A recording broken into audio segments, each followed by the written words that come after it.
আসসালামু আলাইকুম সুপ্রিয় শিক্ষার্থীরা, কেমন আছো তোমরা? আশা করছি ভালো আছো। আমিও আছি আলহামদুলিল্লাহ। আজকে আমি তোমাদের সপ্তম শ্রেণীর একটা খুব মজার অধ্যায়, যেটা তোমাদের মধ্যে অনেকের মধ্যেই ধারণাটা কাজ করে যে আসলে গণিত আমাদের বাস্তব জীবনে কী কাজে লাগে। তো তার কিছু বাস্তব প্রয়োগ তোমরা এই অধ্যায় দেখতে পাবে, যে বাস্তব জীবনের কিছু সমস্যা নিয়ে আমরা সেই সমস্যাগুলো কীভাবে সরল সমীকরণের মাধ্যমে সমাধান করতে পারি, সেটা আজকে আমাদের আলোচ্য বিষয়। তাহলে তোমরা অনুশীলনী 7.2 এই অনুশীলনীর অঙ্কগুলো আজকে তোমরা আমার সাথে করতে পারবে। তোমরা খেয়াল করো, অনুশীলনী 7.2-এ আমাদের যে অঙ্কগুলো আছে, গত ক্লাসে আমরা যে অঙ্কগুলো করেছিলাম 7.1-এর যে অঙ্কগুলো ছিল, সেখানে অঙ্কগুলো ছিল হচ্ছে আমাদের সমাধান সংক্রান্ত অঙ্ক ছিল। আর এইখানে আমরা যেটা করব এটাও সমাধান। এখানে আমরা প্রথমে যেটা করব সেটা হলো যে আগে সমীকরণটা গঠন করব, তারপরে সমাধান করব। যেমন তোমরা প্রথমে অনুশীলনীতে যাও। অনুশীলনীর প্রথম অঙ্কটা যেটা বলছে, অনুশীলনী 1 নম্বর অঙ্ক যেটা আছে সেটাতে যেটা বলছে, দেখো বলছে যে কোন সংখ্যার দ্বিগুণের সাথে 5 যোগ করলে 25 হবে। বলছে যে কোন সংখ্যা, তুমি একটু নিজে চিন্তা করে দেখো। আমি তোমাকে এভাবে বলি যে কোন সংখ্যার সাথে 10 যোগ করলে 15 হবে, তুমি খুব সহজে বলে দিবে যে হচ্ছে 5-এর সাথে 10 যোগ করলে 15 হবে। তাহলে আমি বললাম যে তোমার কোন সংখ্যা থেকে 2 বিয়োগ করলে 10 হবে, তুমি বললা 12 থেকে 2 বিয়োগ করলে 10 হবে। এটা না হয় আমরা সহজে মুখে মুখে বলতে পারি, কিন্তু যখন একটু জটিলতার দিকে যায় তখন আসলে অঙ্কগুলো কিভাবে করতে হয় সেটা আমরা এখানে শিখব। প্রথমে আমরা সমীকরণটা গঠন করব, সেই সমীকরণ গঠন করার পর আমরা কিভাবে সমাধান করব সেটা শিখব। তাহলে দেখো, আমরা এখানে যখন বলছি আমাদের কোন সংখ্যার দ্বিগুণের সাথে 5 যোগ করলে 25 হয়, আমরা যেটা করব ধরি সংখ্যাটি x।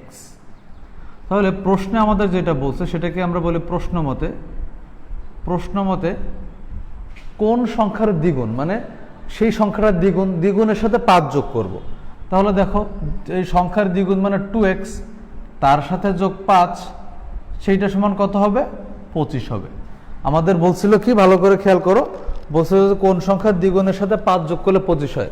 তাহলে যে সংখ্যার দ্বিগুণের সাথে 5 যোগ করলে 25 হবে, সেই সংখ্যাটাকে আমরা ধরে নিয়েছি x, তার দ্বিগুণ মানে 2x, তার সাথে 5 যোগ করলে কত হবে? 25 হবে, সেটা লিখছি আমরা 25। তাহলে এটা আমরা সমীকরণ গঠন করে ফেললাম। এবার 7.1-এ যেমন আমরা শিখছিলাম কীভাবে সমাধান করব, আমরা বলছিলাম যে যার মান বের করতে হবে বা যেটা চলক সেটা থাকবে বাম পাশে, বাকি অন্যরা থাকবে ডান পাশে।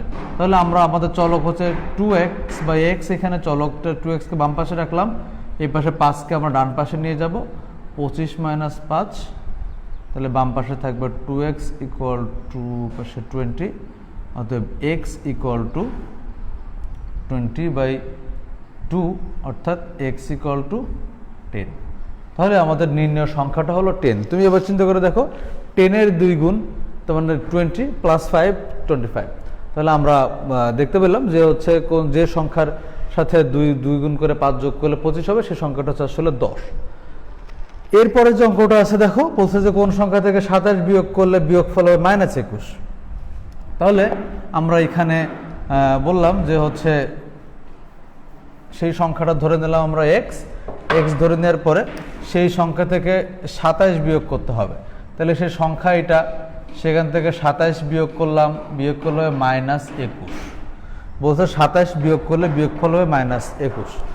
তাহলে আমরা সেই সংখ্যা থেকে 27 বিয়োগ করলে -21 হলো। আমরা এখন কি করলাম, x এর মান বের করব। তাহলে x = আমরা কত, 27 পাশে গেলে -27 হয়ে যাবে +27, এখানে ছিল -21, অর্থাৎ x = আমাদের দাঁড়াচ্ছে 6। অর্থাৎ 6 থেকে যদি আমরা 27 বিয়োগ করি তাহলে আমাদের হয় -21। তাহলে এভাবে তোমরা দেখো, এগুলো খুব সহজে তোমরা এটা পারবে। এবার আমরা একটু অন্য অঙ্কে যাচ্ছি। যেমন দেখো, বলছে অনুশীলনের 5 নম্বর অঙ্কটা বলছে যে কোন সংখ্যার অর্ধেক থেকে তার 1/3 বিয়োগ করলে বিয়োগফল 6 হবে। তাহলে অর্ধেক আর 1/3 জিনিসটা কি একটু দেখি আমরা। তো আমরা ধরে নিলাম আবারও সংখ্যাটি x। তাহলে দেখো, একটা সংখ্যা যদি x হয় তার অর্ধেক কত? অর্ধেক মানে হাফ গুণ করতে পারি আমরা, অথবা 2 দিয়ে ভাগ করতে পারি, একই কথা।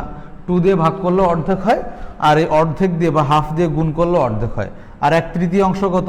এখানে আমরা 1/3 দিয়ে একে গুণ করলে হয় 1/3। তো আমাদের প্রশ্নে বলছে যে কোন সংখ্যার অর্ধেক থেকে তার 1/3 বিয়োগ করলে বিয়োগফল 6 হবে। খেয়াল করো, আমরা সেই সংখ্যাটা ধরে নিছি x, তাহলে আমরা লিখব যে অর্ধেক তার মানে x/2, সেখান থেকে বিয়োগ করতে বলছে 1/3, তার মানে x/3 বিয়োগ করলে হবে কত? 6। আমরা গতকালকে এরকম অঙ্ক শিখছিলাম গত ক্লাসে, যে এরকম থাকলে আমরা বাম পাশে দুটাই যেহেতু x এ দুটো লসাগু করব, তারপর আর গুণ করব। তাহলে আমরা এটাকে লসাগু করি, লসাগু করলে কত হয় দেখো, লসাগু হলো 6, আমরা যদি এটা গুণ করি তাহলে 3x - 2x = 6। কীভাবে হলো আরেকবার বলি, সেটা হলো লসাগু তো 2 আর 3 এর লসাগু 6 আমরা জানতাম আগে থেকেই, সেটা লিখছি 6, আর হচ্ছে এই 2 দিয়ে 6কে ভাগ করলে 3 হয়, 3 দিয়ে x গুণ করলে হয় 3x, আর এখানে 3 দিয়ে 6কে ভাগ করলে হয় 2, 2 দিয়ে x গুণ করলে হয় 2x। তাহলে 3x - 2x, তাহলে উপরে থাকে আমাদের x, নিচে থেকে 6 = এই পাশে থেকে 6, অতএব আর গুণ করে দাও। এই 6 এর নিচে মনে মনে 1 চিন্তা করো, 1 এর সাথে x গুণ করলে হয় x, আর 6 এর সাথে 6 গুণ করলে হয় 36। এভাবে আমরা আমাদের সেই কাঙ্ক্ষিত সংখ্যাটা, যে সংখ্যার অর্ধেক দেখো, অর্ধেক হচ্ছে 18, আর 3 ভাগের 1 ভাগ মানে 1/3 দেখো হচ্ছে 12, তাহলে 18 থেকে 12 বিয়োগ করলে দেখো 6 হয়। তাহলে আমরা পেয়ে গেলাম আমাদের সেই কাঙ্ক্ষিত সংখ্যা। এরপর আমরা এর পরের অঙ্কে যাচ্ছি। এর পরের অঙ্ক দেখো বলছে 6 নম্বর অঙ্কটা গুরুত্বপূর্ণ। তোমরা দেখো এখানে বলছে 6 নম্বর অঙ্কে 3টি ক্রমিক স্বাভাবিক সংখ্যার সমষ্টি 63। তাহলে 3টি ক্রমিক সংখ্যা কারা? ক্রমিক সংখ্যা হলো যে আমাদের পরপর সংখ্যা, যদি ধরো যেরকম 3 4 5 6 7 8 8 9 10, মানে পরপর যদি সংখ্যা থাকে এরকম সংখ্যাগুলোকে আমরা ক্রমিক সংখ্যা বলি। তো 3টা যেহেতু বলছে, তাহলে আমরা যদি একটাকে ধরি x, আমরা তাহলে এইভাবে ধরবো, ধরি সংখ্যা 3টি, সংখ্যা 3টি, x একটা, তাহলে x এর সাথে x+1 একটা, আর একটা x+2 একটা। কেন এরকম ধরলাম? কারণ দেখো আমি যখন 3 বলছি, একটা সংখ্যাকে যদি আমি 3 বলি, 3-এর পরেরটা বলছি আমরা ক্রমিক হলে 4 হবে, 4-এর পরেরটা কত বলছি? 5 হবে, মানে পরপর সংখ্যা। তাহলে তুমি খেয়াল করো, 3-এর সাথে 3-এর সাথে 1 যোগ করলে কিন্তু দ্বিতীয় সংখ্যাটা হয়, আর 3-এর সাথে 2 যোগ করলে তারপরের সংখ্যাটা হয়। অর্থাৎ আমি যদি এই 3কে n চিন্তা করি বা x চিন্তা করি, তাহলে পরেরটা হবে x+1, তারপরটা হবে x+2, এভাবে আমি পরপর 3টা সংখ্যা পেতে পারি। তাহলে আমাদের বলছে এই 3টা সংখ্যার সমষ্টি হচ্ছে 63। তাহলে সমষ্টি মানে কত? সমষ্টি মানে যোগফল আমরা জানি।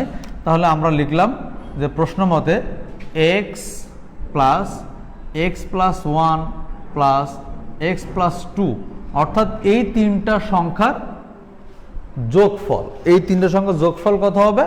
63। তাহলে আমরা বাম পাশে একটু যোগ করি, দেখো 3টা x আছে, 1 2 3টা, তাহলে 3x, আর 1 আর 2 যোগ করলে হয় 3 = 63। তাহলে 3x = 63 - 3, বা 3x = 60, বা x = 60/3, অর্থাৎ x = আমরা পাচ্ছি 20। ভালো করে খেয়াল করো, x এর মান আমরা পেলাম 20। তাহলে x এর মান 20 হলে আমাদের বাকি সংখ্যা দুটো কত কত হবে? একটা যেহেতু x, আর একটা x+1, একটা x+2, তাহলে বাকি সংখ্যা দুটো হবে, আমরা তাহলে এভাবে লিখতে পারি, অতএব সংখ্যা 3টি, অতএব নির্ণেয়, মানে যে সংখ্যা 3টি আমাদের নির্ণয় করতে বলা হয়েছিল, নির্ণেয় সংখ্যা 3টি, সংখ্যা 3টি কত? 20, 20 + 1 21, 20 + 2 22। বাস এভাবে লিখে দিলে হবে আমাদের। তাহলে আমরা দেখলাম যে 3টা ক্রমিক সংখ্যার যোগফল যখন 63, তখন সংখ্যা 3টা কত হয়, আমরা এটা কিন্তু খুব সহজে বের করতে পারলাম। এরপর একটা অঙ্ক আছে, দেখো তোমাদের বলছে যে 2টা সংখ্যার যোগফল 55, বড় সংখ্যাটির 5 গুণ, ছোট সংখ্যাটির 6 গুণের সমান, সংখ্যা 2টি নির্ণয় করো। তুমি দেখো আমরা যদি ধরে নেই যে বড় সংখ্যাটা কত আর ছোট সংখ্যাটা কত, যে আমরা এটা আগে থেকে আইডেন্টিফাই করি, যে আমরা ধরলাম যে ধরি বড় সংখ্যাটি কত, এটা হলো আমাদের বইয়ের 7 দাগ। 7 দাগে দেখো আছে, ধরলাম যে বড় সংখ্যাটি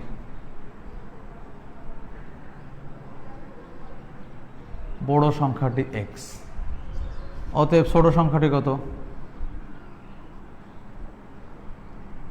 খুব ভালো করে এই জায়গাটা বুঝো।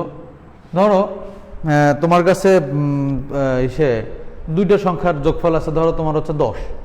এখন তুমি যদি ধরে নাও যে বড় সংখ্যাটা 7, তাহলে ছোট সংখ্যাটা কত হবে 3। কারণ কি, তুমি 10 থেকে 7 বিয়োগ করলে কিন্তু 3 পেয়ে যাচ্ছ। আমি বলতে যাচ্ছি এরকম, দুইটা সংখ্যার যোগফল তোমার কাছে ছিল 10, একটা যদি হয় 7 আর একটা কিন্তু অনায়াসে 3 হচ্ছে, কারণ তুমি 10 থেকে 7 বিয়োগ করলে 3টা পাও। অর্থাৎ আমি যদি, যেহেতু আমার যোগফল দেওয়া আছে 55 আমার অঙ্কে, আমি যদি বড় সংখ্যাটাকে বা ছোট সংখ্যা যে কোনো একটাকে আমি x ধরে নেই, তাহলে কিন্তু আমি খুব সহজে পেয়ে যাচ্ছি যে অন্য সংখ্যাটা 55 - x। এটা তোমরা মনে হয় সবাই বুঝছো, 55 - x। এবার আমাদের প্রশ্ন মতে কি বলছে একটু খেয়াল করো। আমাদের বলছে যে তাহলে বড় সংখ্যা ছোট সংখ্যা পেলাম। আমাদের প্রশ্নে বলছে যে বড় সংখ্যাটির 5 গুণ ছোট সংখ্যাটির 6 গুণের সমান। অর্থাৎ বড় সংখ্যাটার সাথে যদি আমরা 5 গুণ করি, প্রশ্ন মতে লিখো এইভাবে, বড় সংখ্যার 5 গুণ, তাহলে বড় সংখ্যার 5 গুণ মানে 5x, ছোট সংখ্যার 6 গুণের সমান। তাহলে ছোট সংখ্যা 6 গুণ মানে 6 ইন্টু ছোট সংখ্যা 55 - x, 6 গুণ, এরা সমান। বড় সংখ্যার 5 গুণ ছোট সংখ্যার 6 গুণের সমান। তাহলে আমরা পাচ্ছি 5x = এটার সাথে এটা গুণ করো 530, তাহলে 330 - 6x। এবার তুমি পাচ্ছ এই x দুটাকে এক পাশে নিয়ে আসো, 5x + 6x = 330, সেখান থেকে পাচ্ছ 11x = 330। তাহলে x = 330/11, অর্থাৎ x = 30।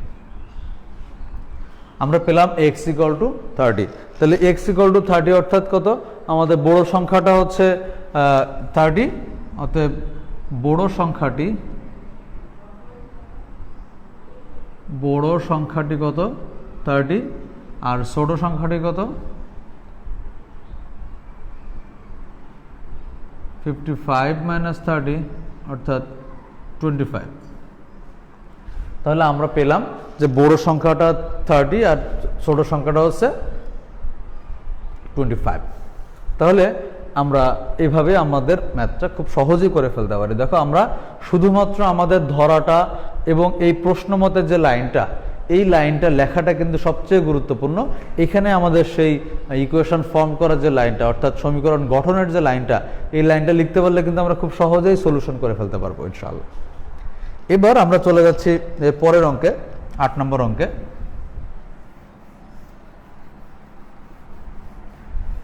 8 নম্বর অঙ্কে যেটা দেওয়া আছে একটু খেয়াল করো। বলা আছে রীতা ও মিতার কাছে একত্রে 180 টাকা আছে, আর এর মধ্যে হচ্ছে রীতার চেয়ে গীতার 6 টাকা কম, আর মিতার আছে 12 টাকা বেশি। কি বলছে, 3 জন মানুষ, গীতা, রীতা, মিতা, 3 জনের মোট টাকা 180 টাকা। এই 180 টাকার মধ্যে রীতার চেয়ে, খুব ভালো করে এই জায়গাটা বুঝতে হবে, রীতার চেয়ে গীতার 6 টাকা কম, আর মিতার হচ্ছে 12 টাকা বেশি। তাহলে আমাদের সম্পর্কটা কার সাথে বলছে, রীতার সাথে সম্পর্কটা বলছে। তাহলে আমরা এখানে ধরে নেব হচ্ছে রীতার টাকা। আমরা প্রথমে ধরে নেব রীতার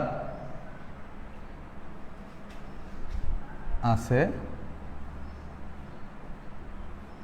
x টাকা। তাহলে রীতার, যদি বলছে যে রীতার চাইতে গীতার 6 টাকা কম, তাহলে গীতার কত টাকা আছে, অতএব গীতার আছে x - 6 টাকা, আর মিতার 12 টাকা বেশি, অতএব মিতার আছে, এবং দিতে পারো, মিতার আছে x + 12 টাকা। তাহলে আমরা কি লিখলাম, আমরা প্রথমে দেখলাম রিতার টাকা। রিতার টাকা আছে হচ্ছে এক্স টাকা, গীতার 6 টাকা কম রিতার চেয়ে, আর মিতার আছে 12 টাকা বেশি রিতার চেয়ে। তাহলে আমরা রিতার সাথে সম্পর্কটা এখানে বের করলাম, রিতাকে ধরে নিয়ে রিতার উপরে বেস করে। তাহলে আমরা এদের তিনজনের টাকার পরিমাণ 180 টাকা। তাহলে এখন আমরা খুব সহজেই পারবো ম্যাথটা। প্রশ্ন মতে এক্স প্লাস তিনজনের টাকার যোগফল x minus 6 plus x plus 12 equal to 180। এখান থেকে আমরা পাচ্ছি এক্স এক্স এক্স যোগ করলে পাবো 3x, এখানে পাবো 6 equal to 180, 3x equal to পাবো 180 বিয়োগ 6, এখান থেকে পাচ্ছি আমরা 3x ইকুয়াল টু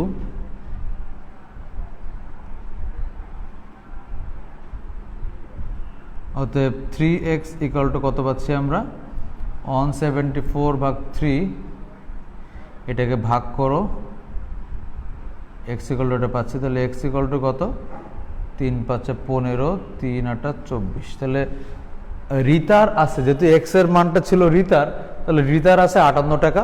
তাহলে এখান থেকে বের করে ফেলো, রিতা 58 টাকা, গীতা 58 বিয়োগ 6 সমান 52 টাকা, আর মিতা 58 যোগ 12 টাকা সমান 70 টাকা। তাহলে তিনজনের টাকা কত কত আমরা খুব সহজে বের করে ফেললাম। আমি আরেকবার বলে দিচ্ছি অঙ্কটা তোমরা কিভাবে করবে। রিতার আছে x টাকা ধরে নিলাম। কেন ধরলাম রিতার টাকা?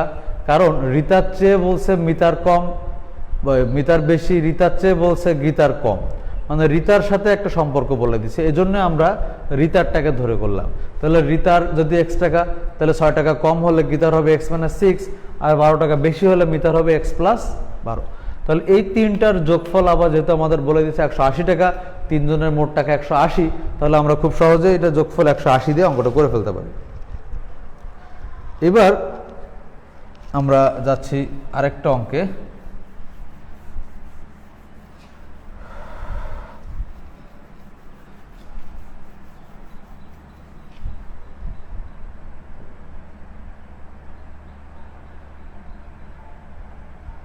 দেখো এখানে বলছে 9 থেকে যে অঙ্কটা বলছে যে একটি খাতা ও একটি কলমের মোট দাম 75 টাকা। খাতা আর কলম দুইটা মিলায় মোট দাম 75 টাকা।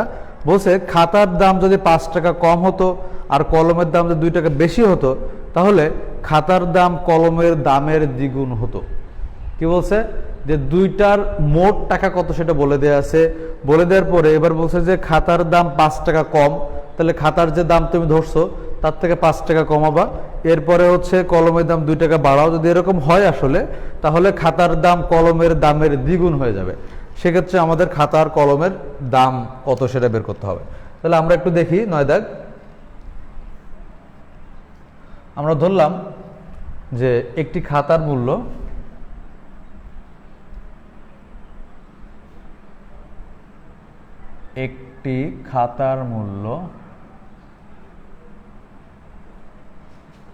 x টাকা।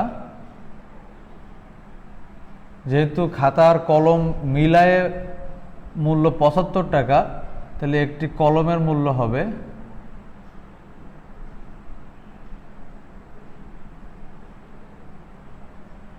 75 মাইনাস x টাকা। তাহলে কি হলো, একটি খাতার মূল্য x টাকা, একটি কলমের মূল্য 75 মাইনাস x টাকা। তাহলে মানে কেন হলো, কারণ হচ্ছে এই দুইটার যোগফল 75, যোগ করে দেখো x কাটা যাবে 75 থাকবে। আচ্ছা এবার বলছে খাতার মূল্য যদি 5 টাকা কম হতো, তুমি চিন্তা করে দেখো খাতার মূল্য আগে ছিল x, তাহলে এখন কত হবে x মাইনাস 5। কলমের মূল্য আগে ছিল 75 মাইনাস x, তাহলে 75 মাইনাস x এর সাথে আরো 2 টাকা যোগ হবে। এইটা যদি হয় আমাদের কি বলছে, এটা হইলে আমাদের প্রশ্ন মতে বলছে যে হচ্ছে খাতার দাম কলমের দামের দ্বিগুণ হবে। খাতার দাম হবে কলমের দামের দ্বিগুণ, তাহলে কলমের যে দাম তাকে 2 গুণ করলে খাতার দামের সমান হবে। তাহলে আমরা একবারে প্রশ্ন মতে লিখতে পারি যে প্রশ্ন মতে দেখো কলমের দামটা আগে আমরা লিখলাম এটার মতো করে, যে কলমের দাম 5 টাকা কম হচ্ছে x - 5, আর এই পাশে একটু লিখে রাখলাম যে খাতার দাম, সরি এটা খাতার দাম, কলমের দাম হচ্ছে এটা +2, এটা হলো কলমের দাম। যদি এটা 5 টাকা কমে এটা 2 টাকা বাড়ে। এই বাড়ার পরে কি বলছে, খাতার দাম কলমের দামের দ্বিগুণ, অর্থাৎ কলমের দামকে তুমি যদি 2 গুণ করো তাহলে খাতার দামের সমান হবে। এবার তুমি এখান থেকে ইকুয়েশন সলভ করে ফেলো, x - 5 = এটা গুণ করে দাও, অথবা যোগ বিয়োগ করে গুণ করতে পারো, 77 - x, এখান থেকে পাচ্ছ x - 5 =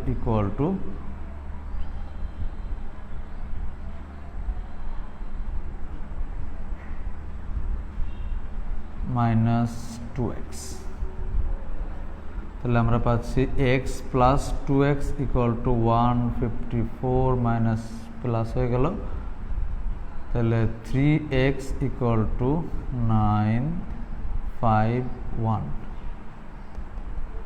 তাহলে আমরা x = কত পাচ্ছি, x = আমরা পাচ্ছি 159/3, অর্থাৎ x = আমরা পাচ্ছি 53। তাহলে x এর মান পেলাম আমরা 53, তাহলে x এর মান 53, অর্থাৎ কলমের খাতার দাম, একটি খাতার মূল্য 53 টাকা 53, এবং কলমের মূল্য 75 - 53 টাকা = হলো 22 টাকা। অর্থাৎ আমরা পেলাম খাতার মূল্য হচ্ছে, একটি খাতার মূল্য পেলাম 53 টাকা, আর পেলাম হচ্ছে কলমের মূল্য 22 টাকা। তাহলে তোমরা খেয়াল করো, আমি আরেকবার অঙ্কটা বলি, সেটা হলো যে একটি খাতার মূল্য যদি আমাদের x টাকা ধরে নিই আমরা, তাহলে কলমের মূল্য 75 - x হয়, কারণ দুইটার যোগফল ছিল হচ্ছে আমাদের 75। তাহলে আমরা পরে যে শর্তটা আমাদের বলছে যে খাতার মূল্য 5 টাকা কমে যায়, আর যদি কলমের মূল্য 2 টাকা বেড়ে যায়, তাহলে যেটা হয় সেটা হলো খাতার মূল্য কলমের মূল্যের দ্বিগুণ হবে। তাহলে খাতার মূল্যটা কলমের মূল্যকে দ্বিগুণ করলে যেটা হবে তার সমান হবে। সেখান থেকে আমরা খুব সহজে সমাধান করে ফেলতে পারছি।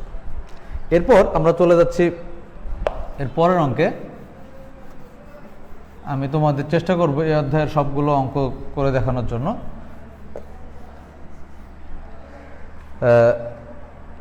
এবার বলছে যেটা, সেটা দেখো যে একজন ফল বিক্রেতার মোট ফলের 1/2 অংশ, অর্থাৎ অর্ধেক অংশ হচ্ছে আপেল, 3 ভাগের 1 ভাগ হচ্ছে কমলা লেবু, আর 40টা আম আছে।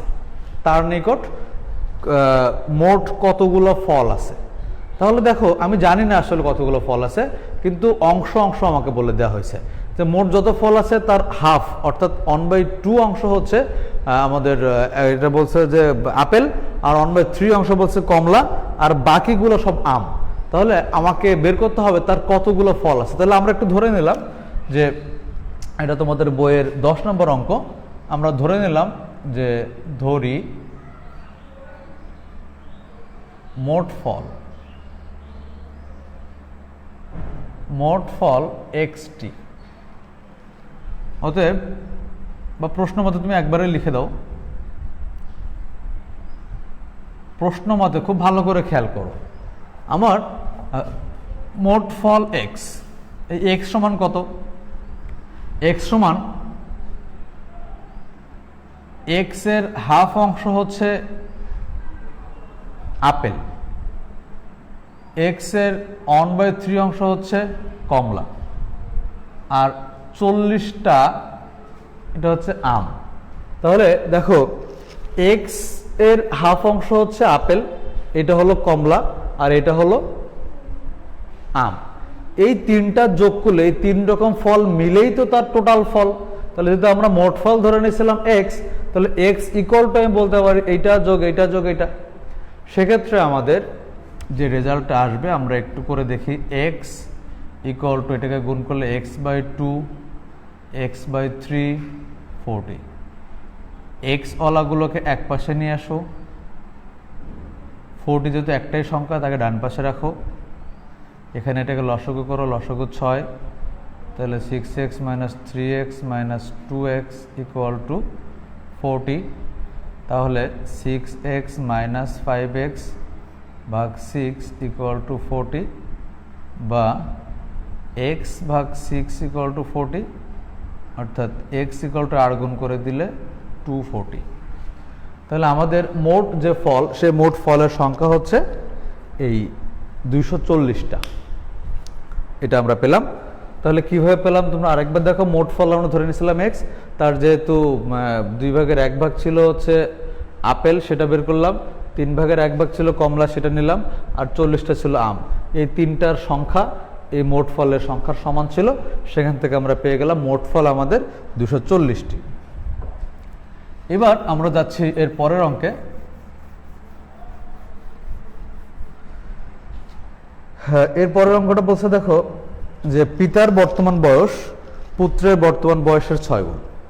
পিতার বর্তমান বয়সটা পুত্রের বর্তমান বয়সের 6 গুণ, আর হচ্ছে 5 বছর পর তাদের বয়সের সমষ্টি হবে 45 বছর। পিতা ও পুত্রের বর্তমান বয়স কত? তুমি দেখো, তুমি এখানে যদি ধরে নাও পিতা আর পুত্রের বর্তমান বয়স, যেহেতু পিতার বর্তমান বয়স পুত্রের বর্তমান বয়সের 6 গুণ, তাহলে কিন্তু তুমি পুত্রের বর্তমান বয়স যদি ধরে নাও, তাকে 6 দিয়ে গুণ করলে পিতার বর্তমান বয়সটা পেয়ে যাচ্ছ। এবার 5 বছর পরে তাদের বয়সের সমষ্টি কত হবে? খেয়াল করো, আমরা ধরে নিলাম 11 নম্বর অঙ্কটা, আমরা ধরে নিলাম পুত্রের বয়সটা ধরবো। আমরা ধরি, যেহেতু পুত্রেরটা ধরলে আমরা পিতারটাও পেয়ে যাব। পুত্রের বর্তমান বয়স x বছর, অতএব পিতার বর্তমান বয়স 6 গুণ যেহেতু, তাহলে 6x বছর। এটা একটা পেলাম। এরপরে বলছে 5 বছর পর তাদের বয়সের সমষ্টি হবে 45 বছর। এখন দেখো, এখানে একটু আমি আলাদা করে লিখলাম, 5 বছর পর পুত্রের বয়স হবে, পুত্রের বয়স হবে x + 5 বছর, আর 5 বছর পর পিতার বয়স হবে 6x + 5 বছর। তাহলে প্রশ্ন মতে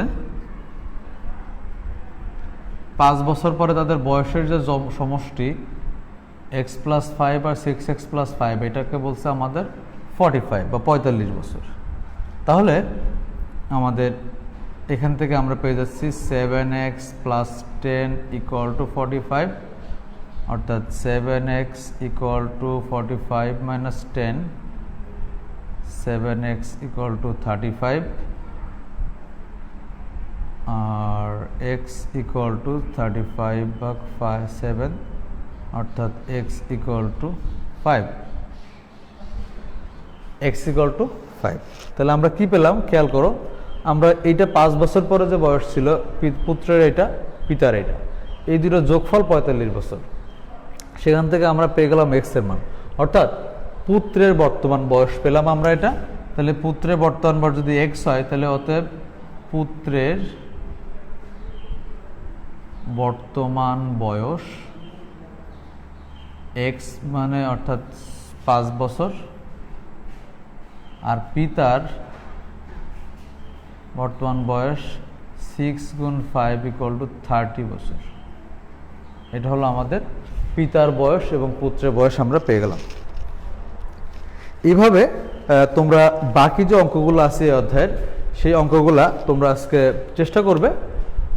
আমরা চেষ্টা করব পরের ক্লাসে তোমাদের বাকি অঙ্কগুলো করে দেওয়ার জন্য, এবং তোমরা চেষ্টা করার পরে যেগুলো সমস্যা হবে আমাকে জানাবে, আমি বাকি অঙ্কগুলো তোমাদের করে দেওয়ার জন্য চেষ্টা করব। তো আজকের ক্লাস এ পর্যন্তই। ধন্যবাদ সবাইকে। আসসালামু আলাইকুম।